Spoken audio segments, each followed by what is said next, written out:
I'm not recording, they are.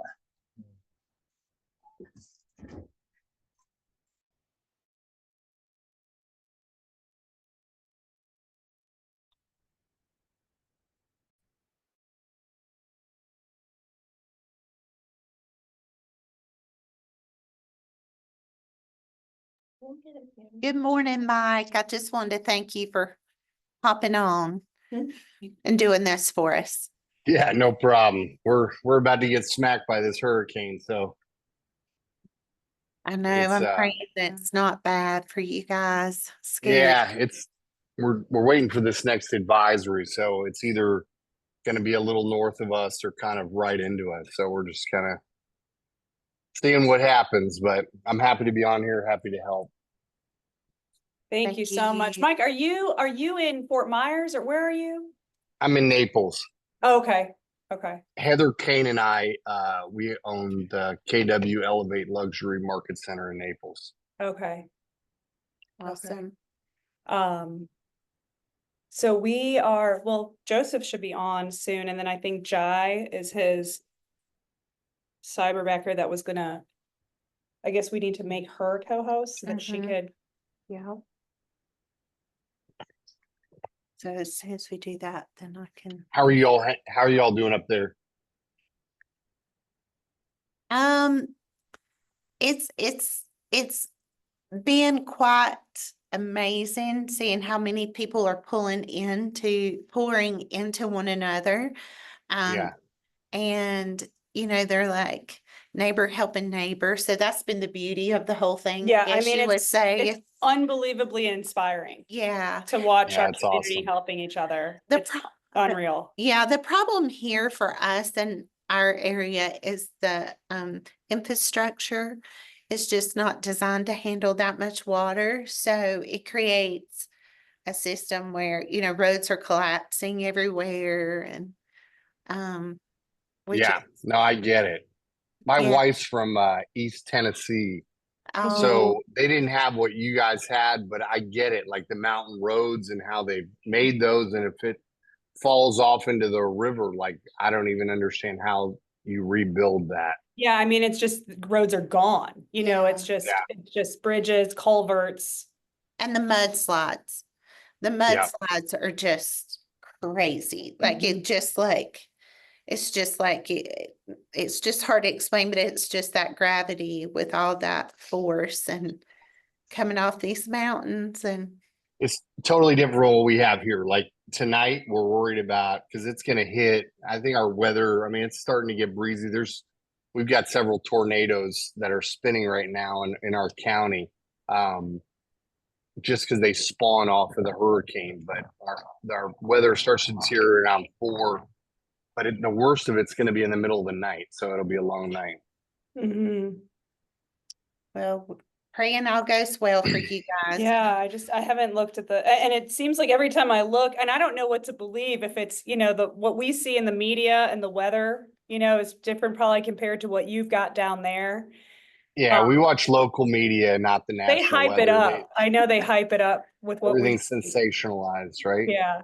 But the storm surge is what's the killer. Like, Yeah. I mean, I was born and raised in Fort Myers, and we had almost 20 foot of surge during Hurricane Ian. I mean, it just like wiped it off the map.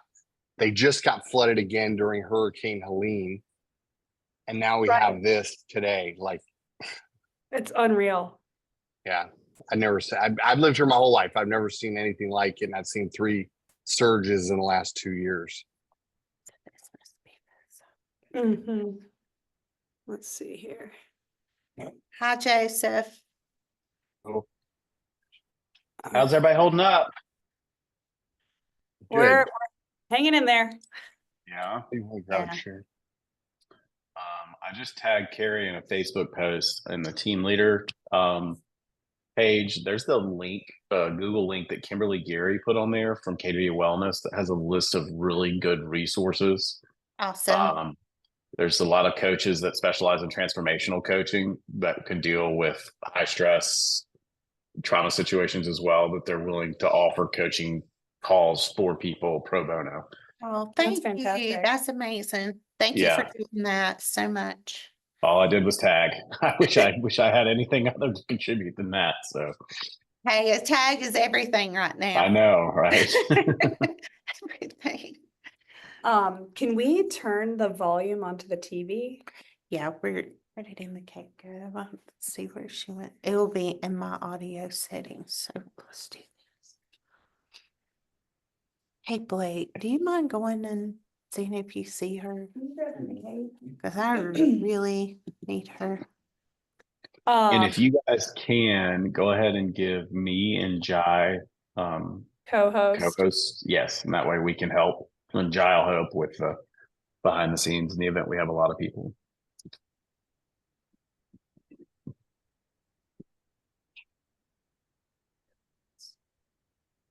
And who's this Nikki character, and how do we duplicate her? I Good know, night. isn't she? I tell you what, Won't hear this. She's amazing. what a blessing! What a She blessing! is.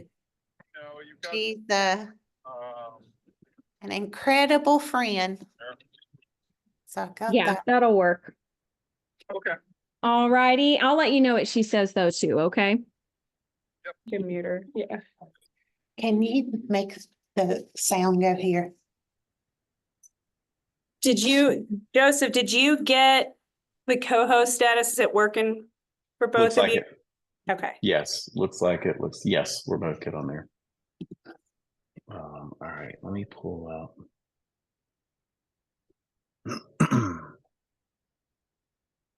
And I've gotten some texts, my emails. I forwarded your email, Joseph. A couple folks, I guess it went to their promotions folder, or Okay. I texted with Gene Rivers. I don't know if he's on yet. He finally got it last night. And then Lad just texted me. Hopefully he There you got go. it now. There we go. There we go. I don't know why it's not coming through. Yeah, Lad just texted me that he possibly has a conflict in the first part, so he's going to jump on as soon as he can. Yeah, I think they're starting bold right now. Yes. Okay. Watch. All right. Switching. Okay, so is it on our settings down here, like in my settings? Yeah. And then up here it says you can go here. More, do the sound settings right there. Go there. That's what this is. Mm. Mm. Right. Change this right here. Yep. See if that's right. Okay. Hey, David. David, how are you? Hello. Good. How are you? We're trying to check our volume here. We're having issues with our sound this morning for some reason. Of course. Change the sound effects through and put it on the TV. Yeah, I think they have, I know we but did I that think yesterday. Yeah, it would be under output. It's on. It says up here it's on. What about going to Zoom? Sometimes you have to do it. Go to audio, like click that little arrow. Okay, yeah, there you go. Then what you need to do there. Have someone talk. hey, I All think right, we got so it. Yes. Perfect. okay. There's so many places to do it. I know, it's crazy. And then what we'll do, just for simplicity, is I'll get Jai. I'm going to forward you the list of the guest speakers, if you don't mind, just spotlighting them as they come on. I think that's how that works. Thank you. Thank you, Joseph. Mm-hmm. Did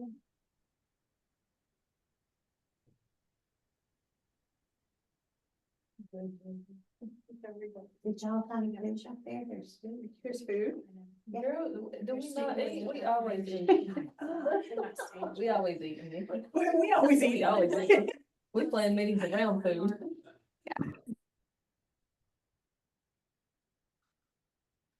This is on here. Alex, how are you doing today? I'm good. How are y'all? Good. Appreciate you being here. Yeah, happy to help any way I can. Mike, same for you. Thank you for being on. Where are you specifically, Mike? I'm in the Naples Fort Myers area, so we're about to get smacked here in about. Yes, you are. Yeah. Yeah, we have family in Naples and they've been keeping us posted. They let us know that they brought the airboat out to the house, so they're prepared. Yeah, and they're just, I don't know if you can hear, bands are just starting to come in now. Well, thank you for being on here. Yeah. All right. Living through Hurricane Ian kind of gave us a lot of insight, so hopefully we were able to share some of that.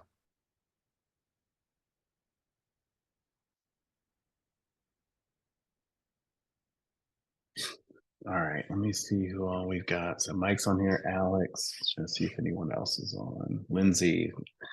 Lindsay, thank you for being here. How are you doing? Sure, I'm good. How are you? Good. How you holding up? We're holding up. It might be a little loud in the background. We're still trying to solidify a couple things on our house here. Good. Good.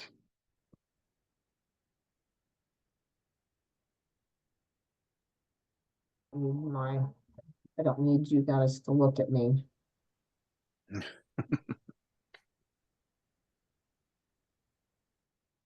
All right. Gene, how are you, sir? I'm good. How are you? Good. Thank you for being here. Gives me a chance to quit mucking out my house.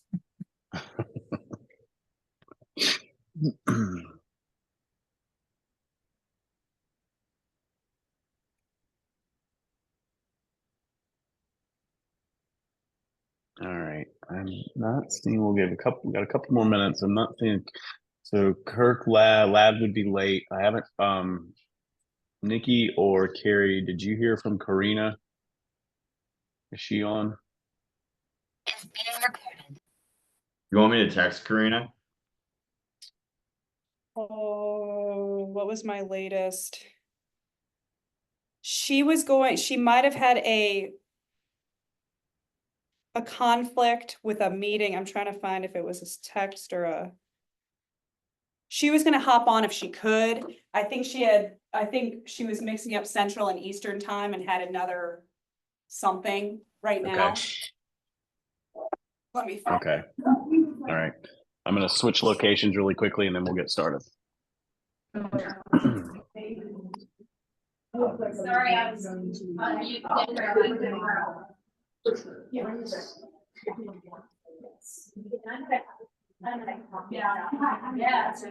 If y'all need to use that space, I'll go in here. Did Tom or Willie ever get out to Lake Crest? I sent you an email. He texted me. I gave him more new dates, but he said he'll get out there as soon as he.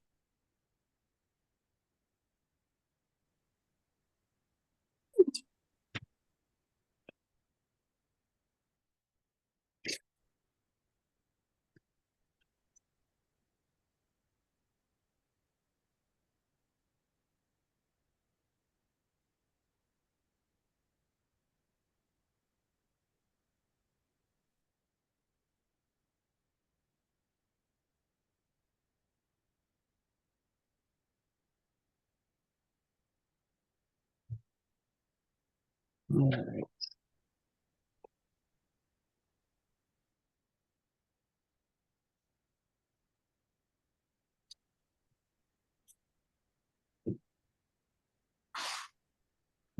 All right, here we go. Well, we're going to get started on this. Thank you everyone so much for joining us. our guests on here. I appreciate your time, especially for those of you that are joining us from the Florida area, both from recovery as well as those that are preparing to come in. So basically what I want to say, I want to start by thanking Nikki and Carrie and all the leadership in the Boone Market Center for putting this together. I think this is a brilliant idea.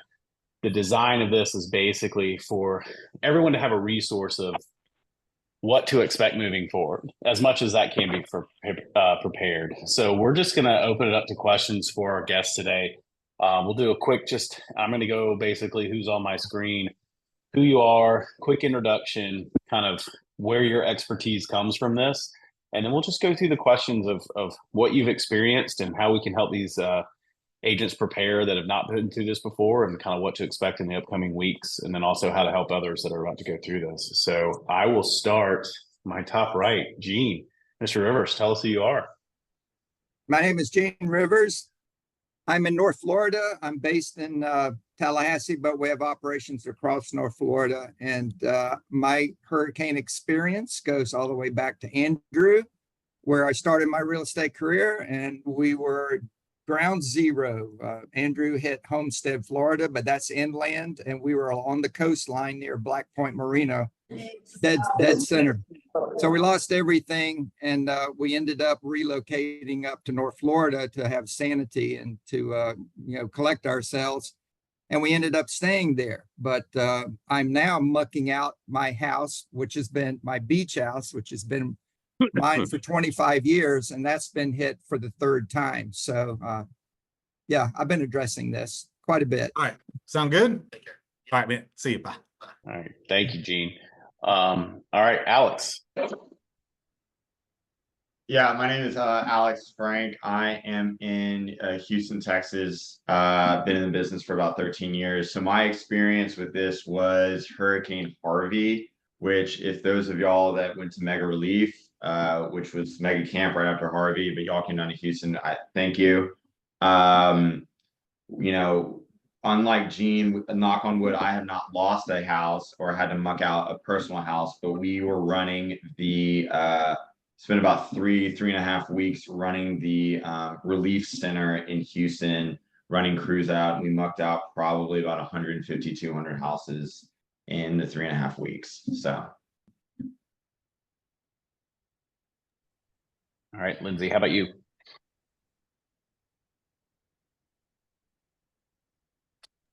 I'm Lindsay Springsteen. I'm in Fort Myers, Florida. I've been in the business about a decade. My previous experience is in operations management in both the airline industry and retail. So I have knowledge of how to try and facilitate resources throughout. My first big experience, of course, was with Ian, and I think that the main takeaway is having the resources available to everybody that needs them. Love that. And Mike. Hey, my name is Mike Monge. It's my wife, Ashley. We're here in Naples, Florida. We're part owners of one of the market centers here. Again, just like Lindsay, here in Southwest Florida, we went through Hurricane Ian. We had a personal investment home that had 8 foot of storm surge seawater through it that we eventually tore down. Just the devastation. I was born and raised here. I've lived here my whole life, and I feel like, Lindsay, we've seen what, three, this is our third storm surge coming up. It's pretty exhausting. People.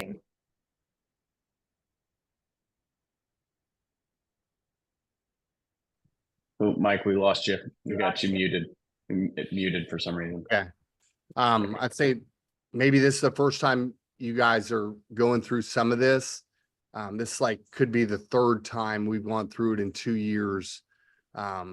Sellers, people are calling and just like, I'm out, like I want to get out. So there's a lot that go in emotionally with this. I think Lindsay and I are both preparing for a storm here in a few hours, right? But it's just what you can do to help people, and just loving people, serving people is a huge part of it. And then boots on the ground, trying to organize relief efforts as well. I heard something. Remember when I was fixing Alex? Yeah, before we even left, I was trying to Muted switch. on there. If you are not muted, if you'll please be sure to do so, we'll try to catch that.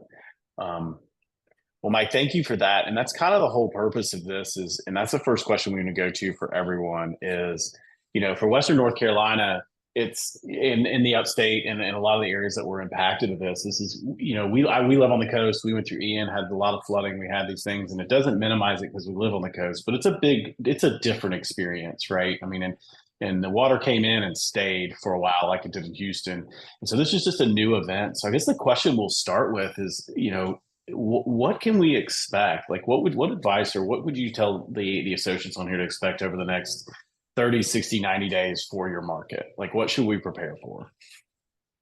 I'll go first. So what we experienced now, granted, the 30 days after the storm, I was running the relief center, and really it was calling people that we Sphere, past clients, that stuff when I had the opportunity. So those were late night calls, and seeing if they had any needs. What we found was Houston is a very spread out city. Our western end got hit really, really hard because there's like a big retention pond out there that the Corps of Engineers had to drain out. So there was water in houses after the storm had left. Those houses flooded, and water stayed there for about 7 to 10 days. Then you had the people that just flooded due to the storm, but a lot of rentals got snatched up immediately. So I would say speed to, we talk about it in Keller Williams, speed to lead. That speed to lead to get to those renters, to those potential renters, and just being, coming in just like we do with a sale, like with everything we can to get them in there. 60 to 90 days, what we found is I live in an area that had flooded maybe 4 or 5 times over the past decade, due to other storms. And so people, much probably like what Mike's going through and Lindsay's going through, like people were like, I'm out. And what I found was that people came in and took advantage of that fear. So we went out and started hitting the streets and saying, don't sell your house right now. I mean, you can sell it if you want, but people were selling it pennies on the dollar. And so we really had to address that fear and give them a peace of mind, become their agent of choice, right? So that was probably long term. That was one thing that we really saw and we try to get ahead of. Mike, I want to go to you guys because you kind of brought this up. I mean, you've been through this a couple times, and now you're bracing for another impact. And Western North Carolina, the Carolinas and the rest are going to be dealing with some rain, and it's just kind of like, oh my gosh, here we go again. So what's to expect from that? Like, what would you add to that? Just because you're going to get more rain, like, are you expecting a ton of rain up there? It could vary. I mean, it's a decent amount. It's at this point, it's not projected to be as much as it was. Right. Nature clearly is out of our control. We can't control that. Well, just as our job in general, a lot of time is being counsel, right? Trying to be wise counsel to people to where they feel at peace and we're not fear mongering. Like it was said, people are just, they panic, trying to calm people down and letting them know that it's going to be okay. Touching base with your clients is huge. Letting them know that you're here. If something happens, that you'll be there.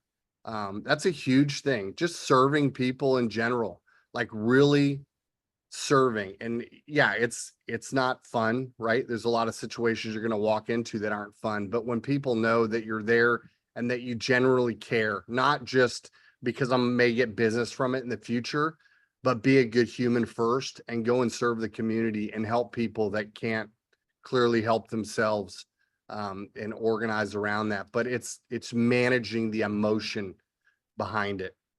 I think it's huge. It's a huge part of it because you can't control what happened. You just try and manage it and make it better and bring in people and supplies where you can help. Okay. Lindsay, how about you? You're muted. To piggyback on what Mike was just saying, it's emotionally draining because everybody wants to tell their story and you just have to be the ear to listen to it.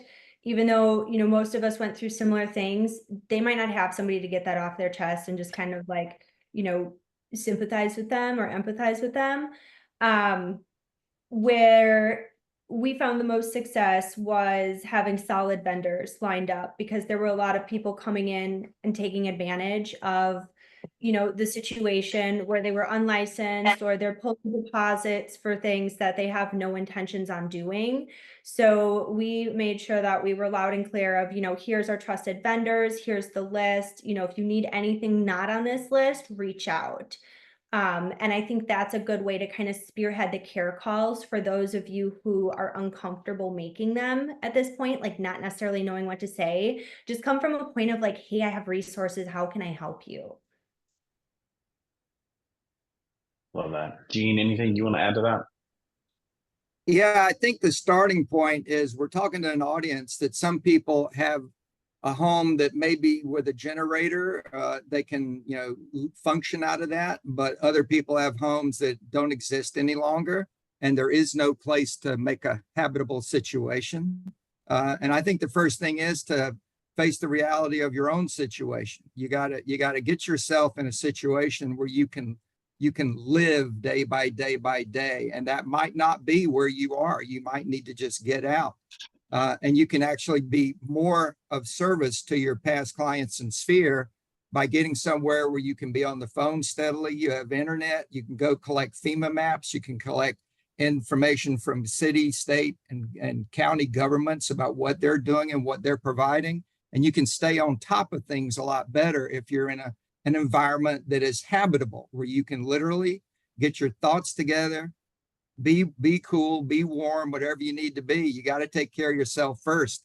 And if you are an agent and your business got destroyed in front of you, which I remember losing in 36 hours, every listing, every pending in my office, everything was destroyed.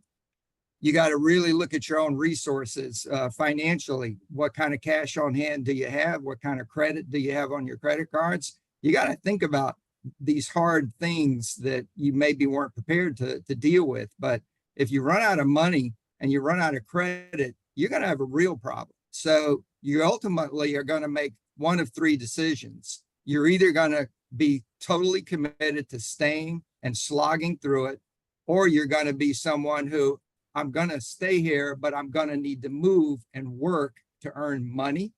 And you can earn money by being, some agents can become an ISA and get on the telephones for another agent team and do cold calling for expireds and FSBO. You can make money outside of your market area. If you're a good agent, there's a way to make money, and it doesn't mean you have to leave the area, but you're going to need to make money until the area gets back on its feet. And that could be months or even years. So it takes a good amount of time. And the third choice is you're going to relocate. And there's nothing wrong with that. Don't be ashamed of that. If your needs are such that you need to take your family and your little kids and move somewhere where they can be safe and you can go to work, you can always move back. But you're going to have to deal with your own situation first, Joseph, before you can really help your entire database. I mean, I've got 21,000 people in my Met database. So, you know, after 36 years, we have a big database. If you're going to really try to serve them, you're going to need to be comfortable, and you're going to need to have a situation where you can really commit to it. Yeah. You know, I appreciate you saying that, because I think one of the areas, you know, Jeannie Austin says in Coaching Skills Camp, when we're looking at consulting with people, when we're looking at having this conversation with our associates, what we don't want to then add to a personal crisis that this has created is a financial crisis, because we're not looking at that. So I think it's an honest, it's a hard conversation, but it's an honest conversation. And it's kind of a good segue of what that next question was is, and I see that there are questions that are in the chat, and we'll get to questions. We'll have a question section at the end, and we'll make sure we cover them. But the next one is what do we expect? I mean, how does this impact the actual market for both the primary residents? I mean, most of us all on here have a good mix of the primary residents versus secondary homes.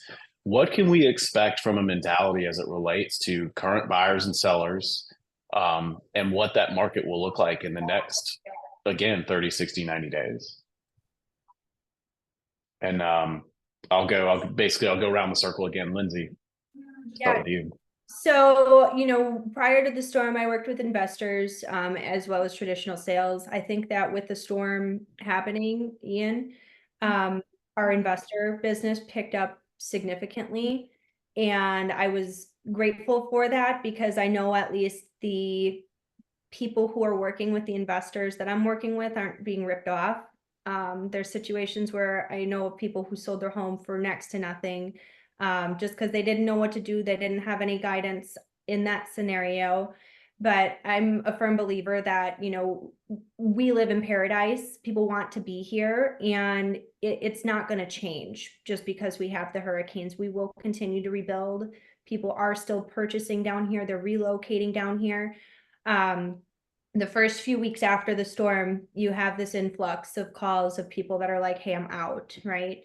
And then there's a lot of work that goes into working with the insurance companies. So what I found personally, and Mike, you can let me know if you had a different experience. The first week seemed to be the people who owned their homes cash and they just wanted out. And then there seemed to be like waves of it almost as the insurance was coming through.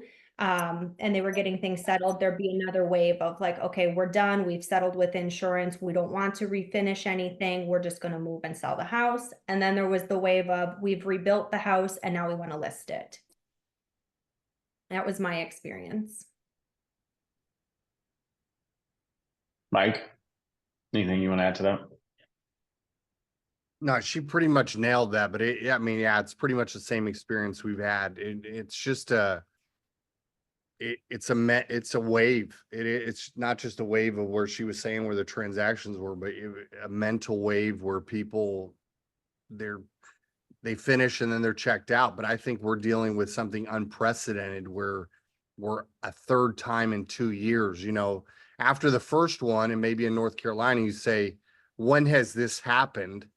And when is this going to happen again? Well, I mean, we're all probably talking to our clients saying, they said Ian was like a 500-year storm. Well, now we're a storm 2, 3 in 2 years. So now how does that conversation change?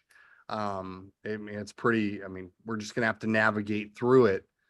But again, managing that and making sure that people are, like Lindsay said, finding the right contractors to do the work there as well, because people are getting ripped off. You need to protect your clients.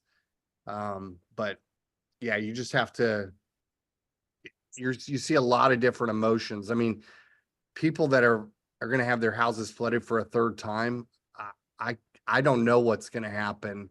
I'm hearing a lot of people, doctors with big practices saying, as soon as this storm's over, I flood or not, I'm out. I'm selling my practice and I'm moving. My wife can't handle it anymore. So it's a lot. But like you said, it's super important that you make sure you're there mentally as well, right? That you are of sound mind, because it's exhausting. It wears on you. But trying to be strong for everybody else. Yeah. Alex, when you went through this, because again, Houston was a little bit more relatable in the sense that it was a kind of a freak accident, right? You'd had storms, you'd had those sorts of things, but you guys just had there was a shock factor there that impacted. So how does that show up as it relates to the buyers and sellers? Like, what would you say to these associates as far as what conversations they're having, assuming everything we talked about up until this point has happened, taking care of yourself, getting yourself mentally right? What does that look like? Yeah. So yeah, that's a great question. And, so I remember the first buyer's consultation I went to right after the storm, probably like 2 or 3 weeks.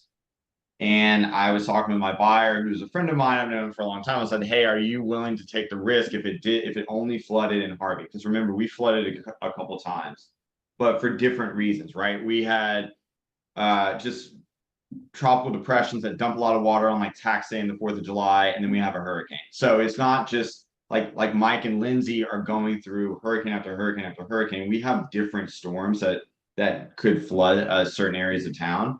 And they said yes, like we're willing to take that risk. Now, you know, in Florida, that's a different conversation than it is in North Carolina. The last time, from what I read, last time y'all flooded in North Carolina was like the 1800s or early 1900s, right? So this is more of a freak accident, hopefully. But what I will say, as I'm listening to all these, you know, Hurricane Harvey was 2017, I think. We are 7 years past that. Very, well, it shows up on our seller's disclosure that there's been a flood, but very rarely are people actively talking about what happened then, right? So people forget, right? Or that you know, like my wife and I just had our first child and we're like, we're never doing this again. People are like, you're gonna forget these days, right? Like people forget, and that's why we are able to repopulate the world, right? So people will forget about this storm. That memory will be compressed. The bad parts will be compressed into a little, like they'll remember a little bit, but these markets come back, right? I think that's what I'm trying to say. These markets will come back. And so it's just having that conversation at first of like, are you willing to take this risk? Yes or no? And then as you move on, like what does that risk really look like? Gene, you look like you were leaning in. Do you have something you want to add? Yeah, you know, you started this question about somehow segmenting primary residence from investment properties. I think there's an overarching issue here. My understanding is a tremendous amount of people that are affected had no flood insurance. And without flood insurance, a lot of the losses are going to be on the owner's backs because they're not going to have flood money. So there's a lot to unwind here in terms of what are investors going to do versus what are homeowners going to do, because it's going to be about the expense and the cost of rebuilding a property.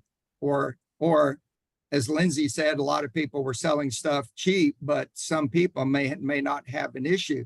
In theory, everybody's got a lot of equity, but when you have no financial return on the insurance for the flood, you're going to have a big hit to whatever equity you got, and maybe it'll run you negative. I mean, if it's a total loss due to flooding and there's no money, I don't think you're going to have any option. So everybody's going to be in a different situation. Everybody. And that's the hard thing. It's this hot stew of what is your insurance? What is your equity? How much is your home loan? Are vendors available? It's a hot stew. What we know, though, if you look at history, Hurricane Michael hit the Panhandle, hit Panama City Beach, famously. Pictures of Mexico Beach totally wiped out the entire community. That just happened in Florida on the northern Gulf Coast at Keaton Beach. That is destroyed. There is nothing left there. And all these houses are on pilings way above the storm surge. It doesn't matter. It took everybody down. So my point is that the reality of what will happen is you'll have investors sniffing around right now. They know there'll be opportunities for them to come in there and buy stuff as is. And you're going to have residents, just like agents, who are trying to decide, am I going to try to stay? Am I going to leave but plan on coming back? Or am I going to permanently get out? When Michael hit Panama City Beach, Mexico Beach, if you go there and look now, 6 years later, it's had the biggest boom of construction and real estate sales. Mexico Beach is about 50% bigger by population than it was pre the storm. The military base was destroyed, and now that's massively been rebuilt. There's tremendous economic growth and tremendous housing growth. So if you stay with it, you're going to have 6 months to a year of a hot mess, and it'll be hard to make money. But the way to make money literally is to start going door to door and finding people that have any kind of a house at all and ask them, what are you thinking about doing? Do you want to sell it as it is? Do you want to fix it up and sell it? I can help you.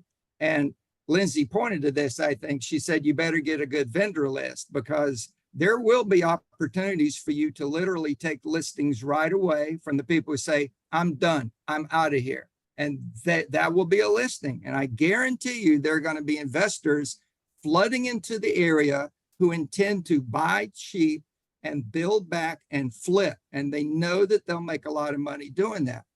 Now, some of the people on here might be in small communities in the Western foothills, in North Florida, where Michael hit. We had some small communities like Bluntstown, inland, that were kind of isolated, and they got totally gutted too, and they have not come back. They're still there, but their population is down from where it was before the storm. Because if there's not enough of an economic engine to get people jobs and give them opportunities, if the main economy was built around a lot of small businesses that couldn't survive the storm, then all those jobs are lost and people can't get jobs. It's very difficult. So small communities are going to really struggle about getting a foothold if people say, I can't stay here. I've got to go get a job somewhere. I got to have money. I don't have anything. I got to go. It could be harder. So you're going to have to understand that these are choices. You're going to have to look at your own situation and evaluate what you're going to do. It's not going to be easy. Alex, did you have something you wanted to add to that? Yeah, on that note, Gene, of going out and knocking on doors, one of our I'm with the place. So Ben Kinney is owner in place and he owns Branco. And I was talking with him yesterday. We're working on getting you guys some door hangers at a discounted rate. So I'm gonna put my email in the chat, and because that was the way that we went out. We just door knocked our neighborhood. We walked up and down these streets. There was still stuff in the front yard from the flood, and we just said, we're here to help, right? And so we want to build that. We want to help you build that moat around your businesses. So I'm going to put my email in the chat and what the subject line should be, and then we're working on this as we go. So give us a little grace. But we're going to get y'all some door hangers at a discounted rate, so y'all can go out and start building that business back for you guys. So yeah. Well, Gene, you touched on this a little bit, and the big concern for a lot of these areas is it's not just a mix; it's a majority of second homes, right? Of either investors or rental properties, whatever it may be. So, what you talked about that as far as communicating with them, what else could we do to prepare for that if our business is very second home driven? And I said Gene because you brought it up, but anybody else who's got that impact on the second home market, I know Southwest Florida's got a decent amount as well. I think everybody's talked about this, but you need to become the resource. You need to be really clear about what is going on. And that's why I said early on, you need to be in a living situation where you can focus and work and do research and get lists. What about FEMA money? What about money from the state? The state's going to be providing money for rebuilding. What about the county? Who's got it? What are the strings? What are the gateways? What do I have to do? What forms do I need to be filling out right now? You need to learn about what it's going to be like for people to get something rebuilt. And you got to have all those resources you can pull, the vendors, the insurance companies. Every insurance company that's covering in that state is going to have a hotline for people that are in the distress zone, or a website for the people that are in the distress zone. What's the website? What's the phone numbers?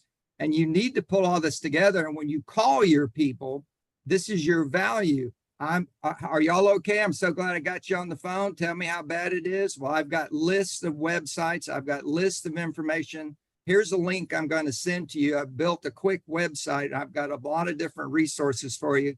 There's no cost, no obligation. If there's a vendor on the list, it's a vendor I know and I trust. So be careful about people that you don't know from another state who say they'll fix your roof cheap. They'll take your money and run. Trust me. Right. Don't do that. Yeah. One of the questions, and I want to come back to that because I feel like we don't want to put the cart before the horse, and I want to kind of help answer some immediate questions. Current listings, current buyers, like if you had listings on the market that obviously if it's damaged and there's issues that have to be dealt with, those would be taken off the market. What advice would you give to sellers who maybe didn't have a large impact other than missing utilities right now or some minor damage that could be repaired? How does that conversation go as to whether or not to stay on the market, to pull off the market? What does that look like? I'll answer that one if you want. Sure. So like we had tons of flooding and stuff during Ian, and we had a lot of displaced new buyers coming into the market because they couldn't live in their homes and they didn't want to live near the water anymore. So it was people that had homes that were away from the coast, away from the rivers and tributaries, stuff like that. That was actually a very valuable time to have your house on the market because people were done. We have a lot of cash buyers here and they were just ready to move. They wanted to be settled, not just rent, and they bought places more inland in the local area. I don't know, Lindsay, if you had the same situation, but we had a lot of buyers that were affected, like they lost everything and they wanted to stay in the area and they immediately purchased. So if your house wasn't affected in a major way, I would absolutely leave those on the market, because if you have a lot of homes coming off the market, it's supply and demand. Yeah, we definitely had the same experience. And it's a case by case basis. You just have to take each one individually. I had one where the roof got damaged, so we ended up proceeding and getting the roof repaired. We just had to, work through the contract, and it's just everything is situational with this.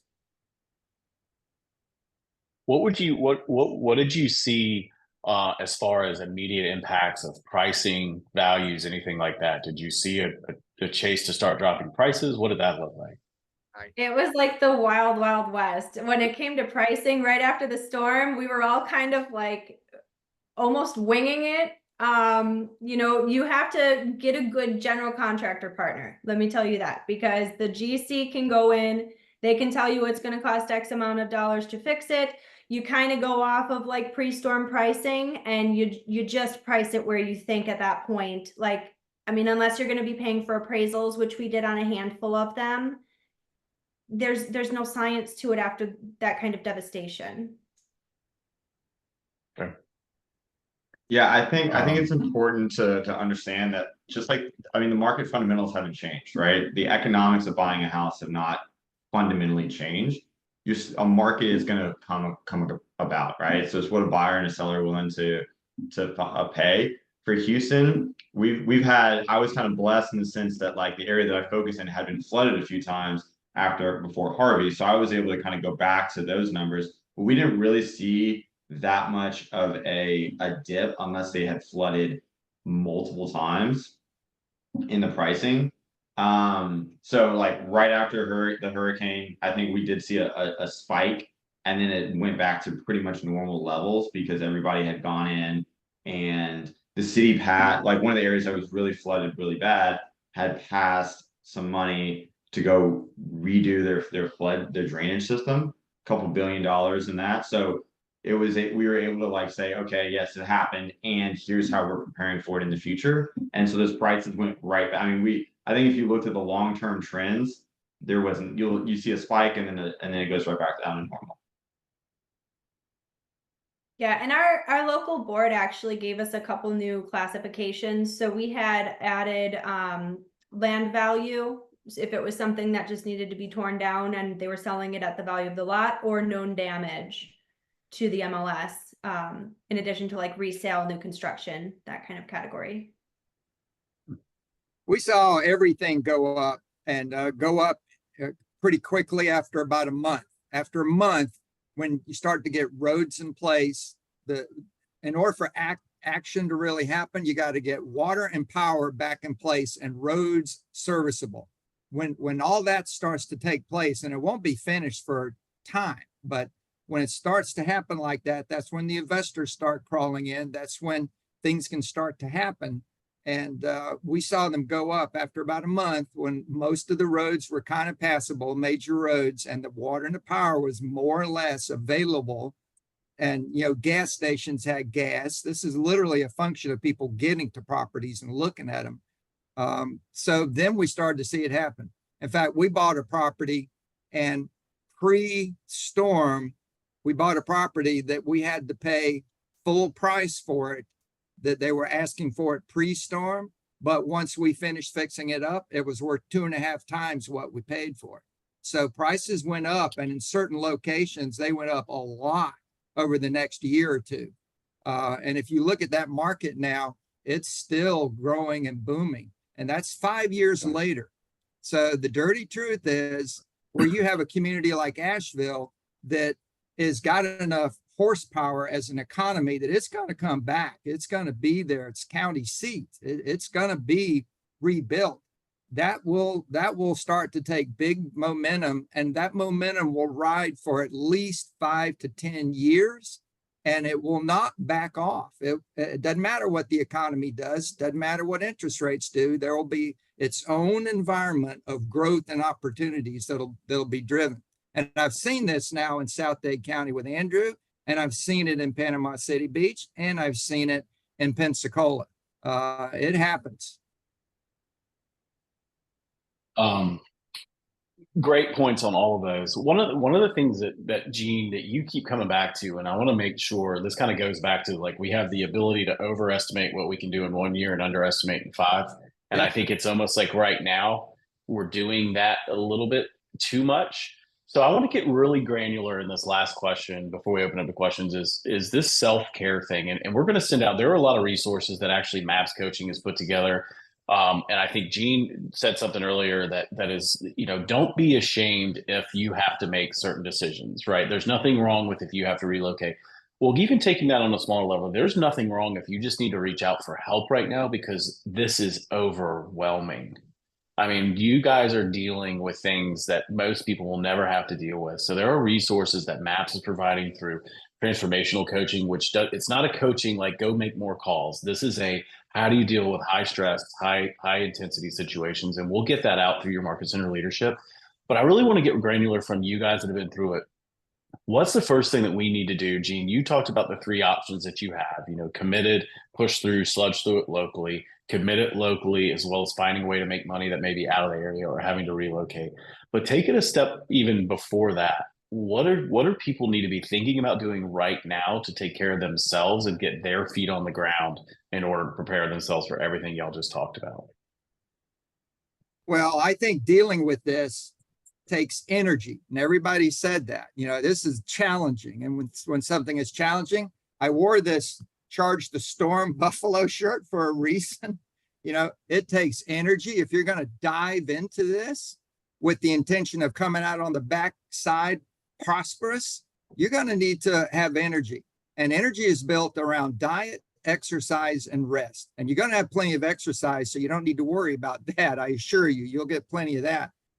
But I mentioned this earlier, Joseph, if you can't get a good night's sleep every night, and you're not eating regularly good food, not out of 10 cans and cellophane packaged cinnamon buns and coffee, if you don't eat well and you don't sleep well, this is a long venture here. This is not a overnight, next 2 weeks it'll be behind us. That's not going to happen. It will wear you down. It will grind you down. That's why it's important.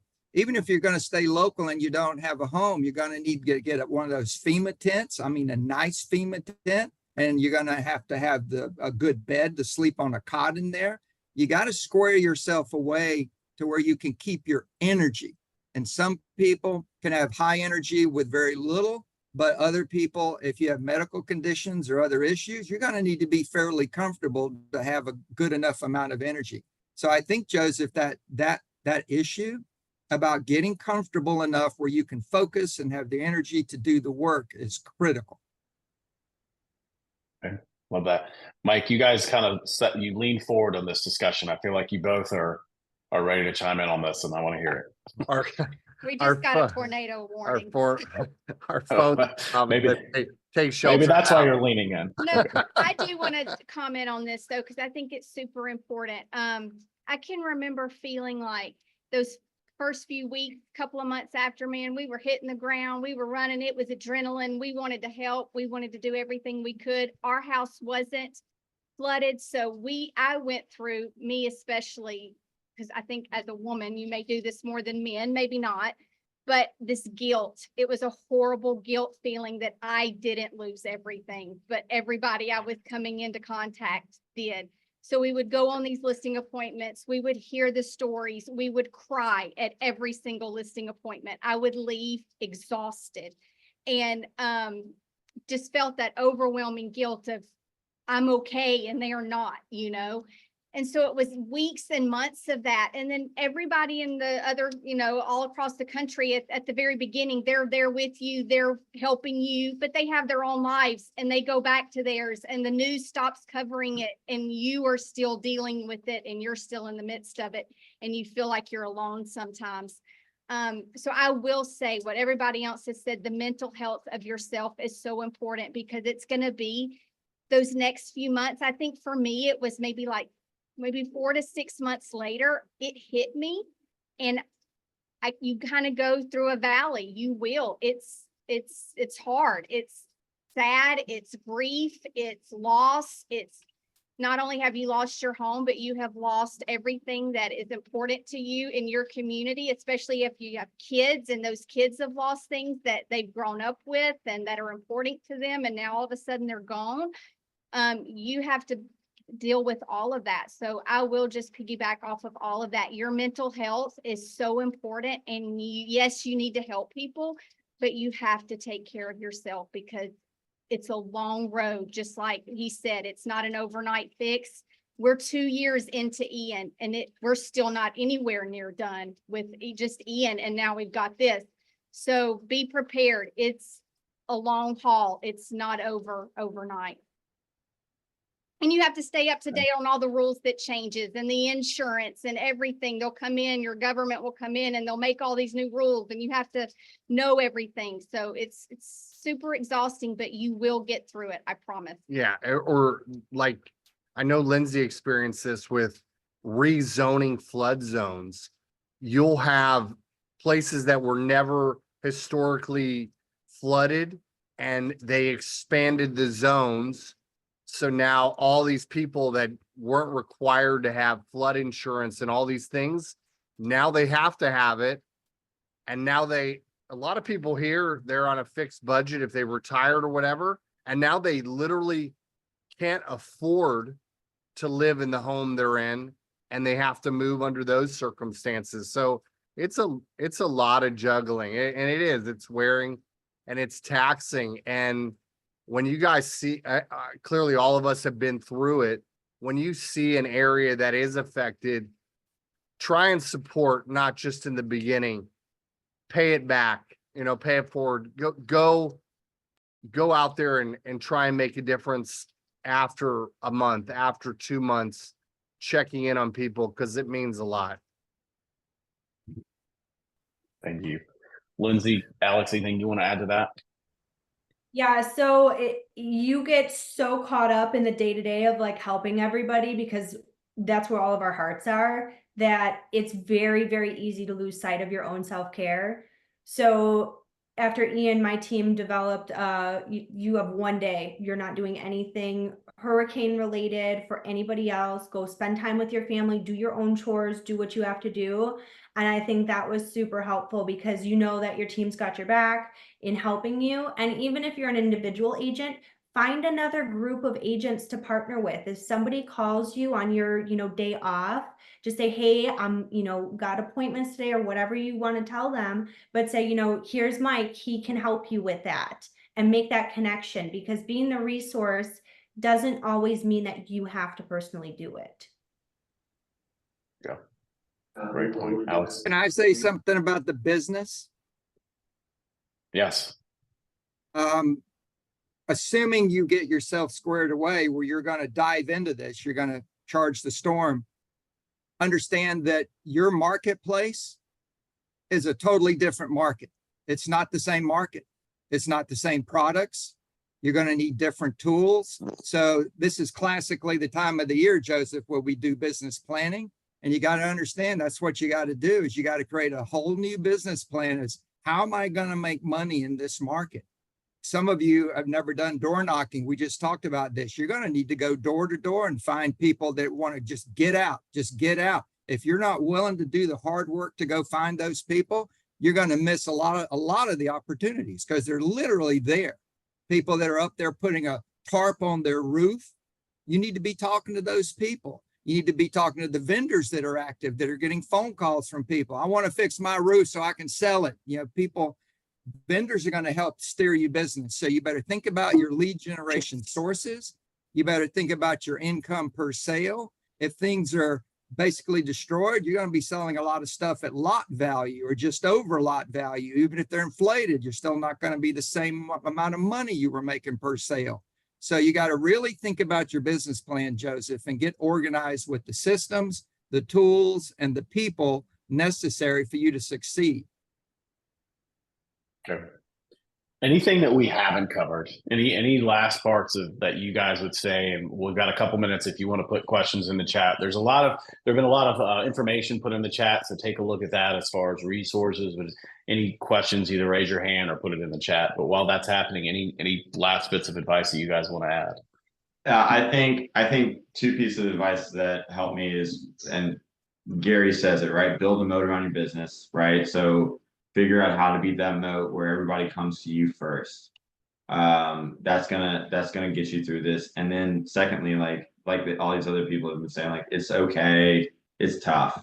And whether you're getting calls from other market centers outside of your area, or KW Cares, or just friends, like 3, 4, 5 weeks down the road, 3 months down the road, like, reach back out to them and just,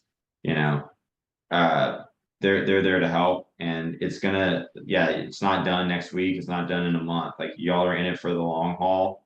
My heart's out to you guys. If y'all need anything from me, you can reach out, but reach out to those resources that are pouring into you now, because unfortunately, you will be forgotten about, in 3 months, right? Because everybody goes back to their own lives. So keep reaching out.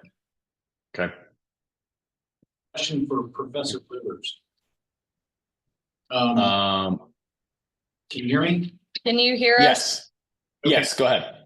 Great. So we talked about there are quite a few properties that are not going to be covered by flood insurance. We've got whole neighborhoods that are outside the 100-year floodplain, not even in the 500-year floodplain, that have been wiped out. What is your blank on how long you should wait to determine what the future highest and best use is going to be going forward? There's going to be a whole bunch of houses that really just need to be demolished. So how long in your estimation do you think you ought to wait? Is that after Hurricane Andrew, is that a couple year thing, or is that 6 months, or what do you think? Are you asking about a specific house and any area like that? I mean, I have one in mind, but it's not unique. Yeah, no, I realize that, but I think you got to really understand, you're looking at governmental issues that have to be resolved, like moving the floodplain line. That's a simple thing. So there are going to be decisions made. Some of the flooding might be failures of proper water channeling, about dikes or dams that don't hold water like they're supposed to. So there's a whole lot of questions about who is in a flood zone permanently, or is this an area that flooded that might not be as susceptible to flooding in the future? So you're not going to have those answers fast. You're just not. It's going to be months, if not years, before some of this stuff gets worked out. It's complicated looking at the path of water where you have mountainous, uneven terrain. It's going to take a lot of engineering to figure that out. We had a couple other questions from the Asheville Market Center that were emailed in before this. Can any of y'all speak to the commercial market, who those buyers were coming back into commercial in the first few months following a disaster?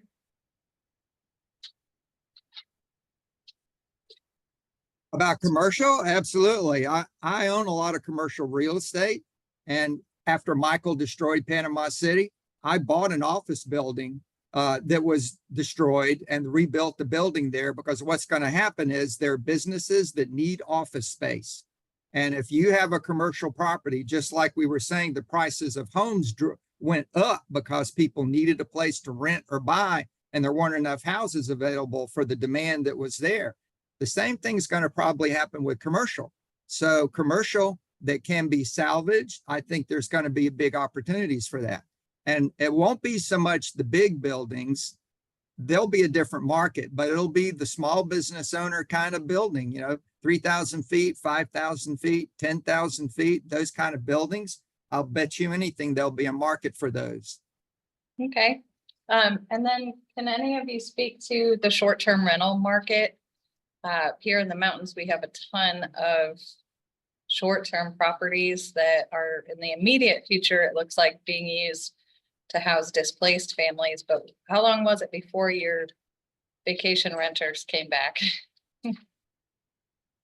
Well, our Panama City Beach market, about 2/3 of what we sell is short-term rental and vacation homes and second homes. So that tourism market is cyclical. You have people coming in different times of the year. As long as the infrastructure is in place and there's restaurants to eat, they show up. They show up. They come back. The renters for vacation rentals, they come back really quick. I can remember Fort Myers Beach was leveled, like there was nothing, but people were still on the beach. There were food trucks set up and people came. It was amazing. I couldn't believe it. Like literally no infrastructure except food trucks. I mean, Lindsay, I know you've seen the same thing. And Beaches were packed. beaches were packed with people, and any restaurants that could open, or if they brought food trucks in, the people still came. People still came. There was more of a demand for short-term rentals, clearly because supply and demand, and there were, a lot of them got taken out on the water, or I mean, we're 2 years, and I would say 75% of the condos on Fort Myers Beach are still uninhabitable. 2 years. People are still waiting on insurance money. But people wanted to be down here, and they absolutely ate them up if they could be, because it still gets cold up north and people don't want to be cold. They don't want to drive on ice.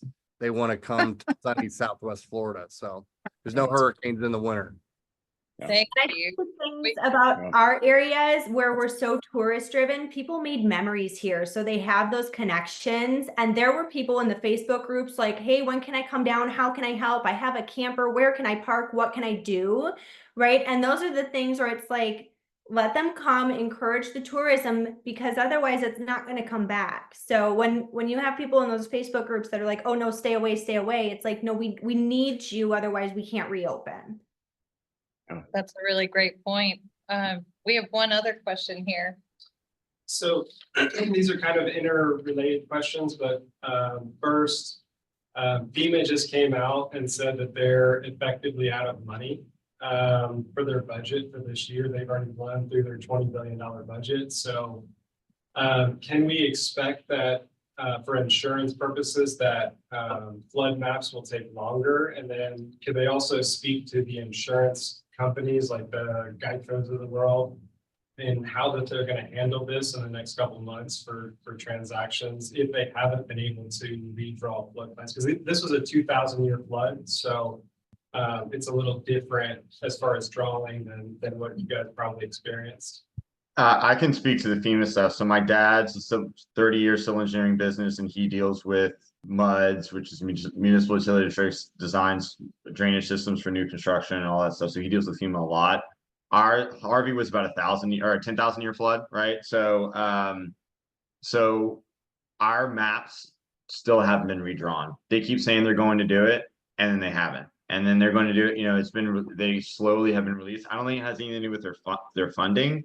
I just think that there's just a lot of change that's been happening.